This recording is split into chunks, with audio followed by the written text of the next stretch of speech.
లోక్సభలో స్పీకర్ పక్షపాత ధోరణి అవలంబిస్తూ అధికార పార్టీకి అనుకూలంగా వ్యవహరిస్తూ ఉన్నారని, రాహుల్ గాంధీకి మాట్లాడే అవకాశం ఇవ్వడం లేదు అని ఆరోపిస్తూ స్పీకర్ ఓం బిర్లాపై అవిశ్వాస తీర్మానానికి సిద్ధమయ్యాయి సార్ ప్రతిపక్షాలు. సో 103 మంది విపక్ష సభ్యుల సంతకాలను కూడా ఇప్పటికే సేకరించారు. సార్, బలాబలాలను బట్టి చూస్తే ఖచ్చితంగా అవిశ్వాసం వీగిపోతుంది. బలం లేకపోయినా అవిశ్వాస తీర్మానం పెట్టడం వెనుక విపక్షాల వ్యూహం ఏంటి సార్? అవిశ్వాసం తీర్మానము ప్రభుత్వానికి కూడా దోషానికో స్పీకర్ను గద్దించడానికి పెట్టరు. మనకు అర్థం కావాలి ఏంటంటే మీడియాలో కూడా అవిశ్వాసం ఇది పొలిటికల్ ఎక్స్ప్రెషన్. ఇది లేదే లోక్సభ స్పీకర్ను ప్రతిపక్షాల అవిశ్వాసం తీర్మానం తన పోతాడా పోడు. అలా అంటే ప్రభుత్వానికి వ్యతిరేకంగా నో కాన్ఫిడెన్స్ మోషన్ పెడతారు. ఎందుకు పెడతారు? They are instruments political expression. అంటే ఒక రాజకీయ వ్యక్తీకరణ చేయడానికి ఒక అవకాశం. ఎందుకంటే ఇప్పుడు అది రాజ్యాంగంలోని ఆర్టికల్ 94C అనుకుంటారు. దాని ప్రకారము అవిశ్వాస తీర్మానం పెట్టడానికి వీలు కలుగుతుంది. అవిశ్వాసం తీర్మానం పెట్టినప్పుడు దానిపైన చర్చ ప్రక్రియ, పార్లమెంట్లో సభాపతి వ్యవహరిస్తున్న తీరు, అధికార కూటమి వ్యవహరిస్తున్న తీరును దేశ ప్రజల ముందు పెట్టడానికి ప్రతిపక్షాలకు ఒక అవకాశం వస్తుంది. అందుకొరకు పెడుతున్నారు తప్ప అదేదో స్పీకర్ను గద్దదించడం కాదు కదా. ఇప్పుడు మీకు ఫండమెంటల్గా లోక్సభ స్పీకర్ వ్యవహార సరళి అభ్యంతరకరంగా ఉంది. మీరు చూడండి, కావాలంటే సంసద్ టీవీలో లోక్సభ స్పీకర్ చూడండి. నిన్న ఆఖరికి ఒక కాలమ్నిస్ట్ రాస్తాడు, అధికార పార్టీ వైపు స్మైల్ చేస్తున్నప్పుడు మీరు చూడండి ఓం బిర్లాను, నేను I'm here to protect your యొక్క తండ్రి తన బిడ్డల వైపు ఎలా ప్రేమగా నవ్వుతూ చూస్తాడో అలా కనపడుతుంది. అదే ప్రతిపక్ష వైపును చూస్తే వెకిలిగా, వ్యంగ్యంగా, అవమానకరంగా, అవహేళనకరంగా చూస్తుంటాడు. మీరు అబ్జర్వ్ చేయండి అని. నాకు అంత టైం లేదు, కానీ స్పీకరు ఆ సంసద్లో గంటల తరబడి నేను అబ్జర్వ్ చేయలేదు, కానీ అబ్జర్వ్ చేసిన కాలమ్నిస్ట్ రాస్తాడు. సో అంత ఓపెన్గా పార్టీజాన్గా ఉంటున్నాడు, అనుమానం లేదు. ఇప్పుడు దేశ ప్రతిపక్ష నేతను మాట్లాడద్దంటాడు. ఇక్కడ లాజిక్ ఉందా? దేనికి కారణం ఏంటి అంటే జనరల్ నరవాణి బుక్ను కోట్ చేశాడు, అన్పబ్లిష్డ్ బుక్. పార్లమెంటరీ రూల్స్ ప్రకారము అన్పబ్లిష్డ్ బుక్స్ను కోట్ చేయకూడదు. ఫైన్. అప్పుడు రాహుల్ గాంధీ ఏం చెప్పాడు? అయ్యా, నేను అన్పబ్లిష్డ్ బుక్ను కోట్ చేస్తున్నాను, మీరు అభ్యంతరం చెప్తున్నారు. కారవాన్ అనే మ్యాగజైన్లో పబ్లిష్ అయిన అన్పబ్లిష్డ్ బుక్ ఎక్సర్ట్స్ కోట్ చేస్తున్నాను. అది పబ్లిష్డ్ మెటీరియలే కదా. మీరు గూగుల్ కొట్టండి, వస్తుంది 4 Stars of Destiny in caravan కొట్టండి, మీ టాప్లో వస్తుంది. కారవాన్ ఇది నోన్ రిప్యూటెడ్ మ్యాగజైన్. సో ఇది మరి ప్రింటెడ్ మెటీరియలే కదా. Registrar of news papers of India RNI చట్టం ప్రకారం చట్టరీత్యా పబ్లిష్ అవుతున్న పుస్తకం మ్యాగజైన్. పోనీ ఈ బుక్ వచ్చినందుకు మ్యాగజైన్ పైన మీరు ఏమైనా కేసు పెట్టారా మోడీ ప్రభుత్వం? ఇలా మీరు ఎలా పబ్లిష్ చేస్తారు?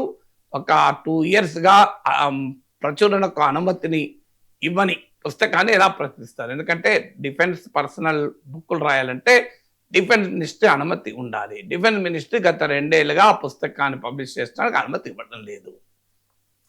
అనుమతి దానికి ఇంట్రెస్టింగ్ ఏంటంటే మీకు ఇంకో విచిత్రం చెప్తాను. ఆ పుస్తకానికి ముందు మాట రాసింది మోడీ ప్రభుత్వంలో మంత్రిగా ఉన్న జనరల్ VK సింగ్. ఆయన మంత్రిగా ఉన్న సమయంలో దీనికి ముందు మాట రాశాడు, ఈ పుస్తకం చాలా గొప్పది, దీన్ని అందరూ చదవాలని రాశాడు.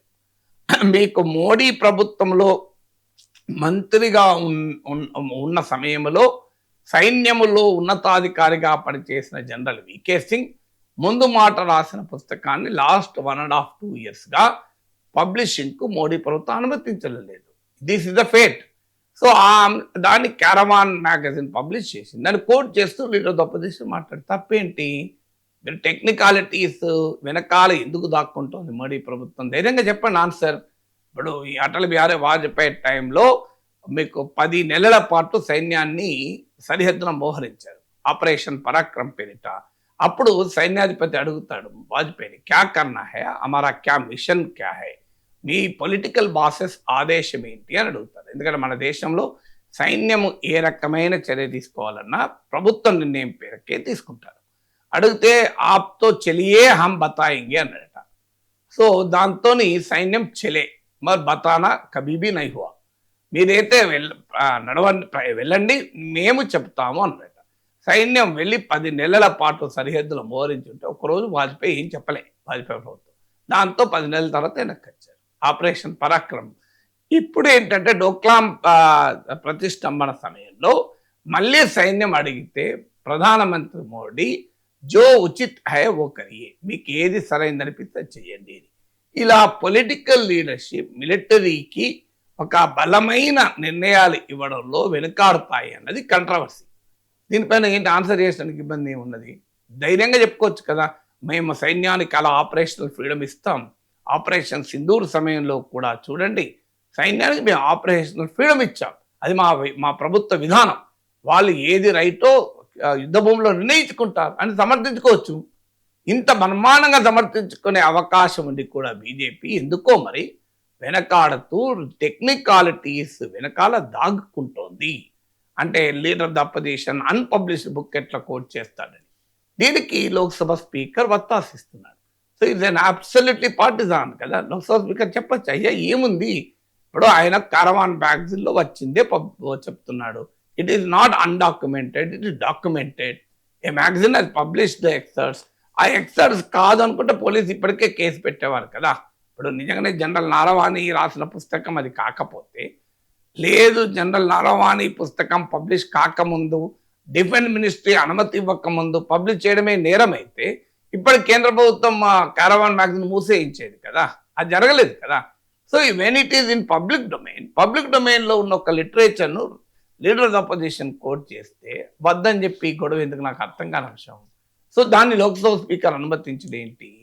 అక్కడితో మొదలైన కాంట్రవర్సీ. లీడర్ ఆఫ్ అపోజిషన్ మాట్లాడేవాడు, ఆఖరికి ప్రధానమంత్రి రాష్ట్రపతి ప్రసంగానికి ధన్యవాదాలు తెలిపే తీర్మానానికి ఆన్సర్ చేయాల్సింది పోయి రానప్పుడు అపోజిషన్ నిలదీస్తుంది. అయ్యా మరి ప్రైమ్ మినిస్టర్ ఎందుకు రాడు, లోక్సభకి ఎందుకు సమాధానం చెప్పాడు, is the leader of the house అంటే అప్పుడు స్పీకర్ నేనే వద్దన్న ఆయనను.